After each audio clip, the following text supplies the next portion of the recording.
जगातील एकूण 48 संस्थानांपैकी सावंतवाडी तथा सुंदरवाडी संस्थानला सुमारे 400 वर्षांचा इतिहास आहे। या संस्थानात इतिहासाला ज्ञात असलेल्या शूर योद्ध्यांमध्ये सावंतवाडीकर सावंत भोसले यांचा समावेश आहे। या राजे महाराजांचा वारसा सावंतवाडी संस्थानचे युवराज श्रीमंत लखमराजे भोसले समर्थपणे पुढे घेऊन जात आहे।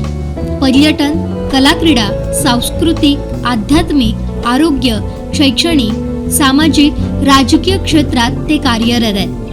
राजेसाहेबांसह राजमाता सत्वशीला देवी भोसले यांच्या प्रेरणेतून राजेसाहेब श्रीमंत खेम सावंत भोसले, राणीसाहेब सौ शुभदा देवी भोसले यांच्या मार्गदर्शनाखाली युवराज लखमराजे राजघराण्याचं कार्य अविरतपणे पुढे घेऊन जात आहे। 2 जून 1991 मध्ये त्यांचा जन्म झाला। बेळगाव इथं त्यांचं प्राथमिक शिक्षण पूर्ण झालं। शालेय जीवनात त्यांना क्रिकेटमध्ये अधिक रुची होती। अमेरिका इथं त्यांनी उच्च शिक्षण घेतलं। विधी क्षेत्राचा देखील त्यांचा अभ्यास असून वकिलीचं शिक्षण त्यांनी घेतलंय। परदेशात शिक्षण घेतल्यानंतर देखील मायभूमीत परतण्याचा निर्णय घेत ते सावंतवाडीत स्थायिक झाले। जनसेवेसाठी त्यांनी गेल्या वर्षी राजकारणात प्रवेश केला। पंतप्रधान नरेंद्र मोदी यांच्या विचारांनी प्रेरित होऊन त्यांनी भारतीय जनता पार्टीत प्रवेश करण्याचा निर्णय घेतला। विद्यमान उपमुख्यमंत्री देवेंद्र फडणवीस, केंद्रीय मंत्री नारायण राणे यांसह भाजपच्या बड्या नेत्यांच्या प्रमुख उपस्थितीत त्यांनी भाजपात प्रवेश केला। तब्बल 3 दशकं राजकारणापासून अलिप्त असणारं राजघराणं युवराजांच्या रूपानं पुन्हा एकदा राजकारणात सक्रिय झालंय। पक्षप्रवेश करताच त्यांनी कार्यकर्त्यांच्या भेटीगाठी घेतल्या। सर्वसामान्य जनतेमध्ये जात आपुलकीचं नातं निर्माण केलं। गेल्या वर्षभरात सामाजिक, सांस्कृतिक उपक्रम राबवण्यावर त्यांनी भर दिलाय। लोककलेला लोकाश्रय मिळावा म्हणून त्यांनी प्राधान्य घेतलं। दशावतारी नाटकांचा महोत्सव, ऐतिहासिक नाटकं, शास्त्रीय संगीतांसह सांस्कृतिक कार्यक्रम त्यांनी घेतले। जनतेच्या रुग्णसेवेसाठी आरोग्य शिबिराचं आयोजन करत तज्ज्ञ डॉक्टरांच्या माध्यमातून निदान केलं गेलं। यांसारखे अनेक उपक्रम ते राबवतात। भविष्यात देखील पर्यटन आणि रोजगाराला चालना देतील असे उपक्रम राबवण्याचा त्यांचा मानस आहे। त्या दृष्टीनं त्यांची वाटचाल सुरू आहे। शहरासह खेडेगावात त्यांची क्रेज पाहायला मिळते। जनतेच्या माध्यमातून राबवण्यात येणाऱ्या कार्यक्रमात ते सहभागी होत आहेत। राजा म्हणून त्यांना मानसन्मान दिला जात असला तरी देखील बडेजाव न बाळगता ते जनसामान्यात मिसळून राहतात।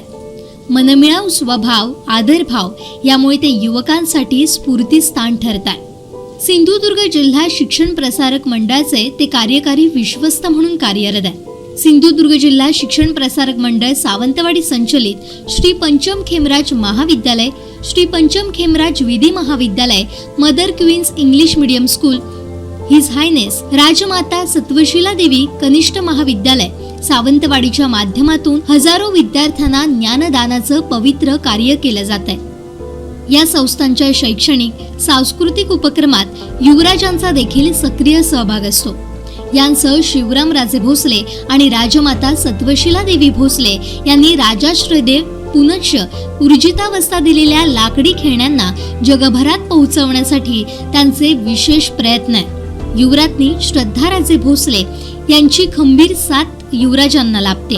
या बरोबरीनं पर्यटन जिल्ह्यात इतिहासाची कास धरत उद्योग, पर्यटन व्यवसायात त्यांनी पाऊल टाकलंय। पर्यटनात गोव्यासारखा सिंधुदुर्गचा विकास व्हावा असा त्यांचा मानस आहे। सावंतवाडीत इतिहासाची कास धरून युवराज अन युवराज्ञींनी ऐतिहासिक ठेवा राजेशाही थाट पाहता क्षणी अनुभवता येईल असं Sawantwadi palace boutique art hotel राजवाड्यात साकारलंय। राजघराण्याचा हा पॅशन प्रोजेक्ट आहे।